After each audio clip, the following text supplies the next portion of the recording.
Ouça o Agro, Gestão e Mercado, com Natália Fernandes, um podcast do Sistema CNA Senar.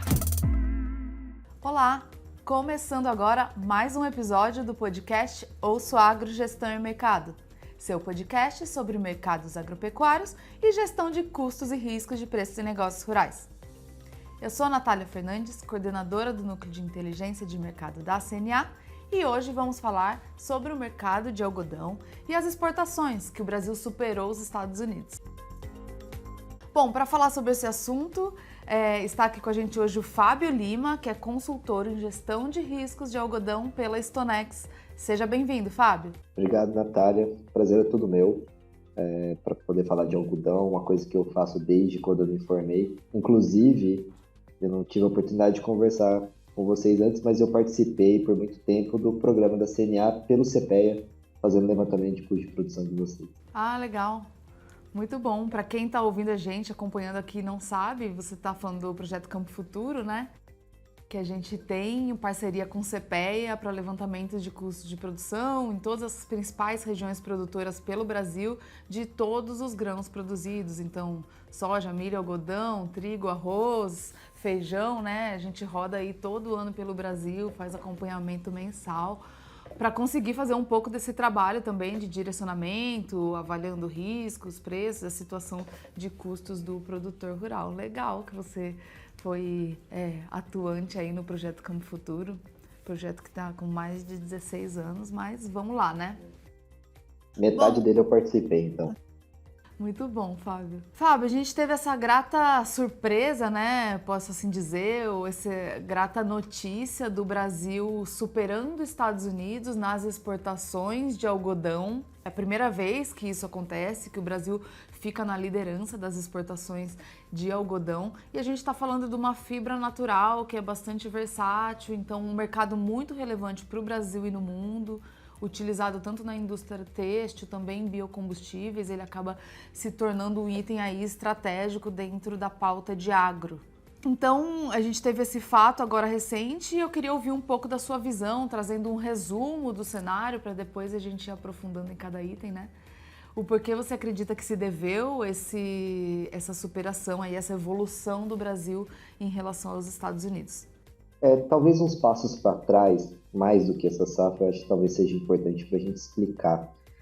O contexto de virar o maior exportador talvez não tenha sido programado, mas fez muito sentido para o produtor, né, brasileiro se aprofundar no algodão, porque o Trump nos deu de bandeja esse privilégio, né? Ele começou a taxar produtos em 2019 da China, um deles acabou sendo o algodão, e abriu uma brecha enorme para a gente acessar o mercado chinês, que era um mercado bastante criterioso, né, em relação à compra de algodão. É um produto com qualidade, ele não é tão commodity como soja, como milho, que soja é soja, milho é milho, não. O algodão tem suas qualidades, tem seu jeito de entregar, né, a logística com qual ele trabalha é bastante criteriosa.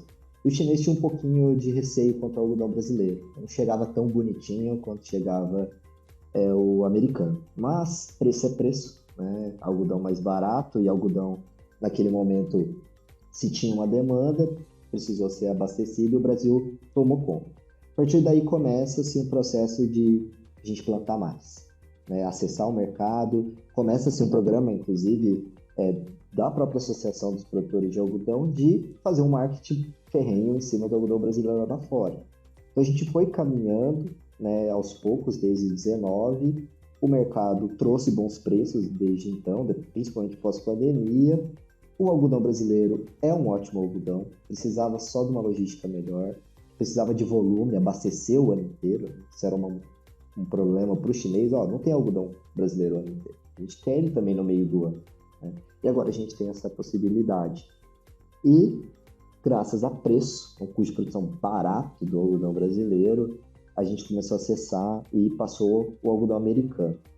Recentemente, a gente tem um abandono de área gigante dos Estados Unidos por 2 anos. Então, ficou pouco algodão lá dentro, né? E o brasileiro tinha muito e barato.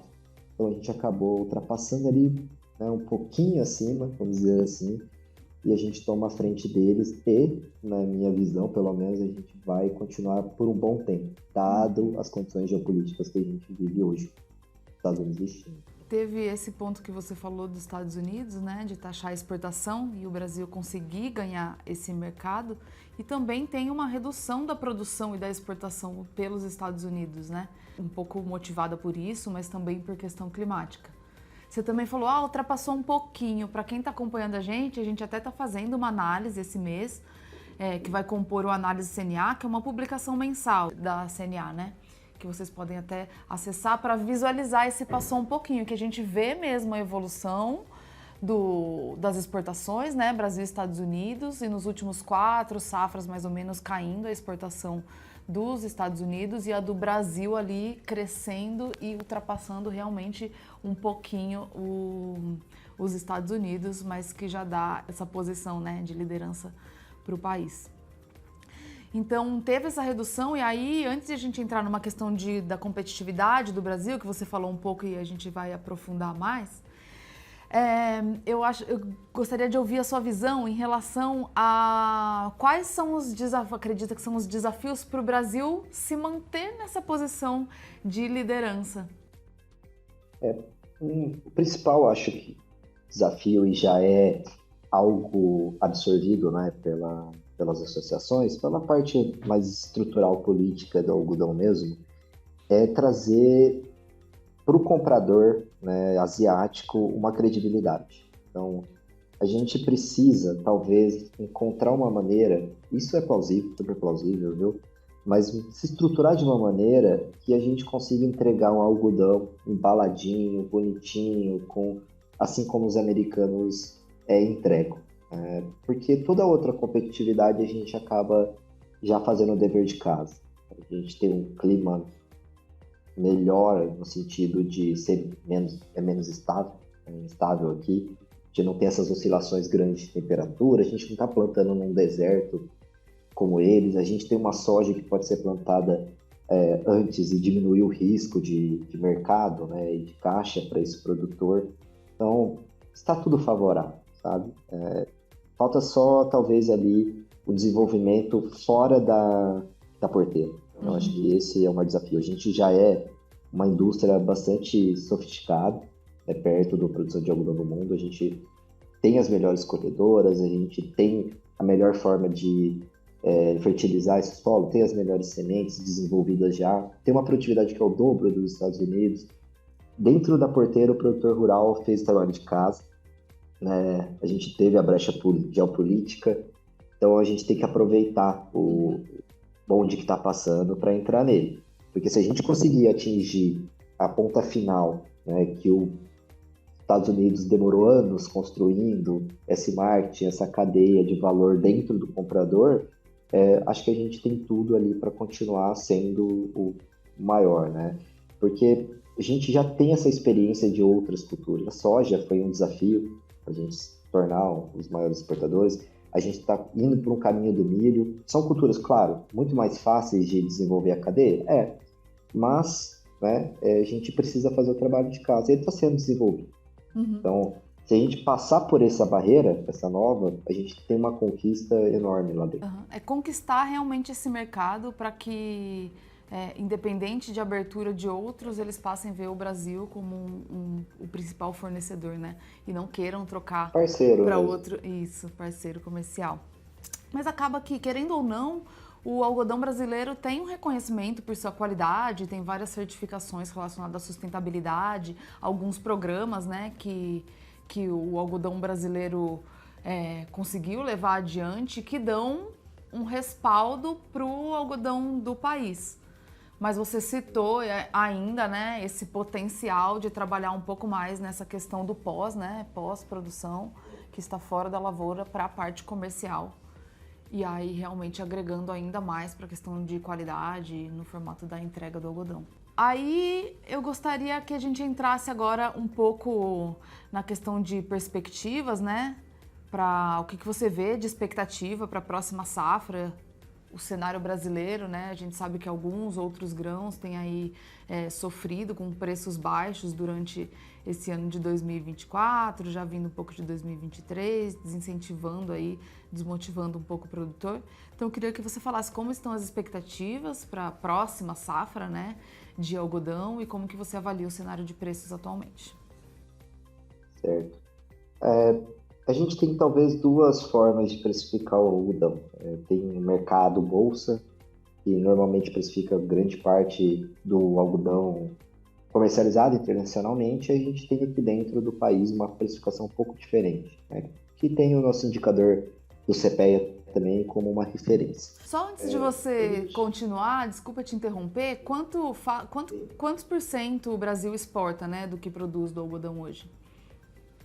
Hoje a gente está indo para vamos dizer, a gente vai colher uma safra agora em números oficiais de 3,6 milhões de toneladas, né? Se a gente for colocar 1 milhão de toneladas, mais ou menos, fica dentro do país entre estoque e consumo. Consumo umas 600, o restante, as outras 500, 400, a gente vai ficar de estoque. Então, 2 milhões, né, e meio de toneladas aí, a gente espera, né, colocar para fora do país, pelo menos daqui para frente. Já estamos falando de 2,6, talvez na minha pouca experiência, mas pelo que eu estou vendo, vai ser mais, né, e a gente caminhe para ficar com esse volume exportado daqui em diante. Então, 80% aí do que a gente tem dentro do país entre estoque e produção acaba indo para fora do país. Né? Legal, mas para contextualizar, mas fica à vontade aí, você estava falando sobre a questão de preço, né, internacional e também... Então, hoje a gente, como a grande parte, a precificação do algodão, quando ela desce para a cadeia, ela começa praticamente em Nova York e sistemas logísticos, né, que a gente divide, o preço do algodão vai ser Nova York mais o basis, né, na prática a gente tem essa precificação internacional.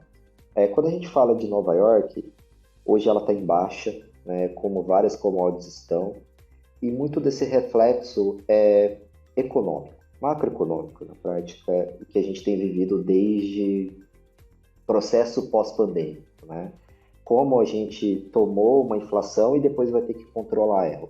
Então, se a gente volta lá atrás, uma demanda represada, agressiva depois da flexibilização, todo mundo vai correr atrás de produto, o produto sobe exponencialmente por não ter como atender a demanda, isso cria todo o ambiente de, olha, o preço está alto, vamos produzir mais, só que a economia inflacionou de uma tal maneira que ela se tornou um problema para todo mundo e ela tinha que ser combatida. E aí vem todo o processo dos bancos centrais. Qual era a perspectiva inicial? Vamos entrar aumentando juros em 22, 2023 a gente resolve o nosso problema, porque a taxa de juros foi muito alta, mas aí a gente tem o Putin entrando na Ucrânia, uma desestabilidade geopolítica que migrou para o Oriente Médio, e se tornou cada vez mais difícil combater essa inflação. A gente está carregando ela e até agora a gente não cortou juros. Ou seja, muita gente errou a leitura, o próprio Banco Central não sabia o que fazer, é muito difícil. E uma hora a gente teria que deflacionar as commodities para que isso se restabelecesse. Chegou o momento, a gente criou uma recessão industrial, ela está se comprando um pouco na indústria e os preços começaram a cair. Não tem demanda. E o algodão, por não ser um bem essencial, a demanda está até muito mais baixa do que alimentos. Está deixando-se de lado. Então a gente tem sentido que o processo de falta de demanda está desde pelo menos ali fevereiro, março. O preço de fio caindo na Ásia, o preço da commodity realmente desabou desde então e ele não se recupera e aparentemente a gente não tem uma perspectiva de curto prazo para se recuperar, né? Porque a gente tem que ler o que está na frente do Banco Central, a gente tenta se antecipar, os economistas tentam calcular, mas eles estão errando há muito tempo. A gente está falando eu lembro que em janeiro de 23 a gente falava de corte no meio de 23, até agora a gente não cortou juros americanos. E todo mundo está cauteloso. Então, o que vira uma cautela quando você é um empresário? Vamos comprar para amanhã, para daqui 6 meses eu sei lá o que vai ser 6 meses. E o consumo da mão para a boca, muito da mão para a boca, só para cobrir realmente propostas que estão mais firmes e o mercado parado. Então, desde a reunião do FED, do dia 31 de julho, né, ele mudou sua postura, falou que vai cortar os juros, mas o mercado ainda não se preparou para tomar posições de risco. Então a gente está ainda no mercado em baixa, minha leitura é que isso continue até que a gente possa palpar algum fundamento que realmente nos dê uma previsibilidade daqui para frente de que as coisas vão melhorar, que a gente possa gastar mais, comprar mais roupa. Né? Então a leitura hoje não está muito sobre a produção de algodão, né? Está muito mais sobre se vai ter demanda ou não. E ela é pessimista, por enquanto. E do lado de oferta, Brasil, ele vai entregar uma safra recorde. A gente não tem muita dúvida sobre isso. Está aqui, está dentro de casa, a gente já entendeu que vai ser esse volume todo de algodão. Os Estados Unidos vai plantar uma área maior do que a gente esperava, com potencial de produzir tanto quanto o Brasil. Não está tendo problema climático, a laninha está fora de jogo, e a gente vê que tem bastante algodão no mundo, então a gente precisa consumir isso. O SDA fala que a gente vai consumir mais? Fala, mas quem que acredita nisso? A economia não dá para a gente algo para palpar e que dê fôlego. O que a gente vê é números otimistas no mês, pessimistas no outro. Otimistas no mês, pessimistas no outro. Então a leitura se tornou econômica bastante difícil, né? Então o mercado se retraiu. E eu acredito que ele vai ficar retraído pelo menos até a gente palpar números mais consistentes. Né? Então toda vez que a gente tiver um número de mercado de trabalho americano, de taxa de juros, a gente vai ver um mercado diferente. E aí a gente vai começar a fazer leituras melhores. Mas se fosse para eu dar uma opinião, eu acho que o mercado vai continuar baixo por um bom tempo. Essa questão que você falou de consumo, tem um tempo já que a gente ouve sobre uma tendência de consumo de fibra natural, né? Um pouco mais arrefecido, desaquecido, porque entraram outros tipos, né, de tecidos, enfim, sintéticos, ganhando esse mercado. Então, assim, por mais que tenha um crescimento do consumo e do apelo para fibras naturais, mas de uma classe que anseia, né, por esse tipo de um produto mais duradouro, com uma característica até mais fina mesmo, de forma geral, a gente ouve falar sobre isso, né, sobre uma substituição desse tipo de material, no caso da destinação do algodão para têxtil, né? E aí só contribui para a gente, então, chegar nesse cenário que você colocou e nessa expectativa de também uma perspectiva de redução de preços para o algodão, assim como outros grãos, e ainda talvez um pouco até mais prejudicado por essa demanda estar um pouco mais estável, um mercado sem muita procura e uma oferta até que com perspectivas positivas aí para os principais países exportadores. E que bom que diante desse cenário todo o Brasil conseguiu aí continuar exportando, né, e elevar a sua exportação e ganhar mercados à frente dos concorrentes. E talvez a gente tenha alguns ganhos aí novamente geopolíticos, né? O que a gente tem visto é uma China se posicionando geopoliticamente para brigar com os Estados Unidos daqui para frente. De diversas formas, a gente não está falando só militar, mas parece que a forma comercial é uma forma menos grave e que dá bons resultados para eles concorrerem um com o outro. Então começou as taxações novamente sobre produtos que geopoliticamente são importantes para as duas nações, né? Carros elétricos, baterias, chips, algo nesse sentido.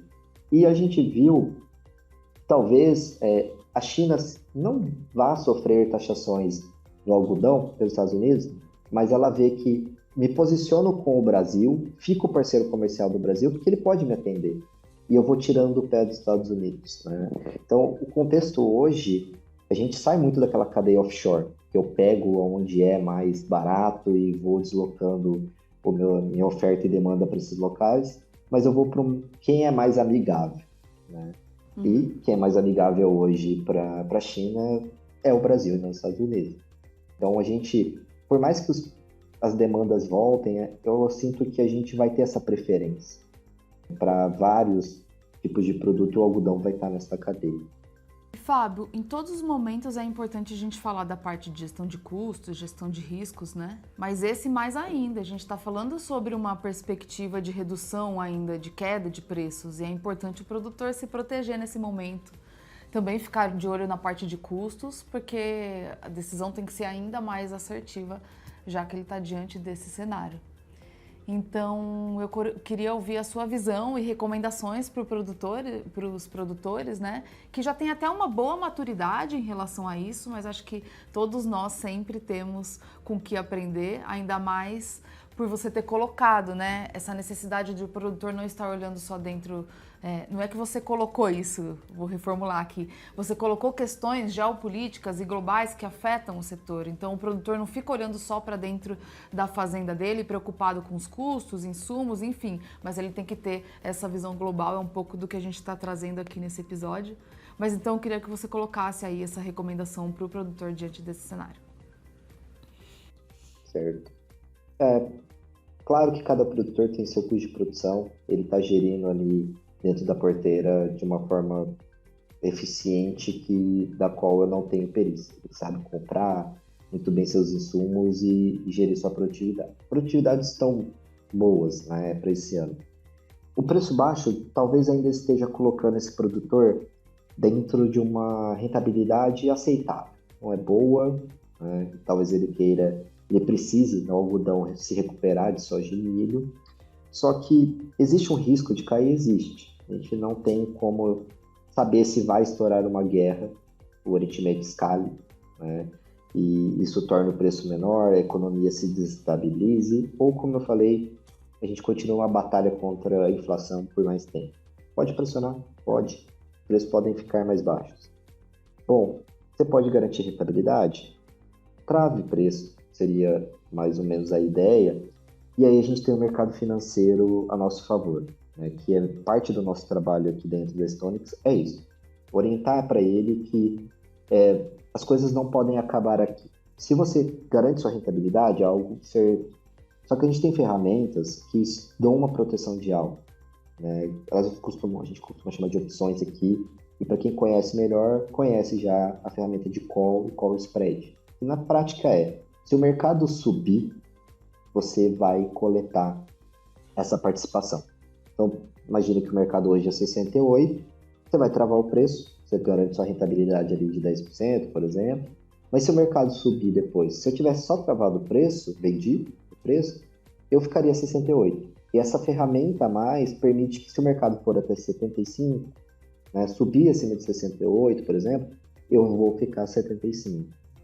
Então, hoje, da forma mais simples, a gente está falando de proteções assim. Trave e se proteja contra algo. Na prática é isso. Né? O que ele pode trabalhar no momento que ele já está colhendo, no final das contas, é o preço dele. O custo está formado, né? Ele tem esse período e agora talvez seja o mais interessante. Legal, fica aí então essa recomendação do Fábio para vocês que são produtores rurais e têm esse papel, né, de gerenciar a sua atividade, gerenciar o seu negócio e essa oportunidade de fazer a trava. Você falou aí de uma ferramenta, né, do mercado de opções, se alguns conhecem, ótimos, que não conhecem, fica aqui uma oportunidade para a gente trazer um outro episódio para falar um pouco sobre esses tipos de ferramenta. A gente gravou um episódio lá no início do lançamento do Ouço Agro, né, que foi em 2021, que a gente explicava um pouco os termos do mercado, enfim, mas acho que já é tempo e a gente pode ficar aí em aberto, então, para conversar novamente, mostrar um pouco as reais oportunidades, né? Quais são os tipos de ferramenta, para o produtor conhecer um pouco mais o que ele tem de opção para fazer a melhor gestão de riscos de preços no seu negócio.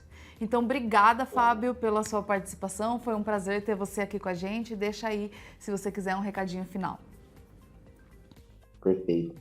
Eu queria agradecer por ter participado. Sempre um prazer trabalhar com a CNA. Trabalhei por muito tempo. Né? Sei do compromisso que vocês têm com a informação e participei da formação dessas informações. E foi um prazer novamente vir aqui ajudar vocês. Né? E se alguém, né, tiver interesse aí, nos procurar aqui no Stonix. A gente falou muito aqui de produtor tecnificado, né? E isso é uma tecnologia, né? A tecnologia financeira deve ser talvez a próxima a ser aderida no campo e a gente tem trabalhado aí de diversas formas, né? Ajudando ele a gerir o risco ao ano inteiro. Né? Então, obrigado, viu, Natália e CNA. A gente que agradece, foi um prazer, Fábio. Até a próxima. E você que ficou com a gente até aqui, muito obrigada pela audiência. Esse foi mais um episódio do podcast Ouça o Agro, Gestão e Mercado e até o próximo episódio. Tchau, tchau! Ouça o Agro, Gestão e Mercado, com Natália Fernandes, um podcast do Sistema CNA Senar.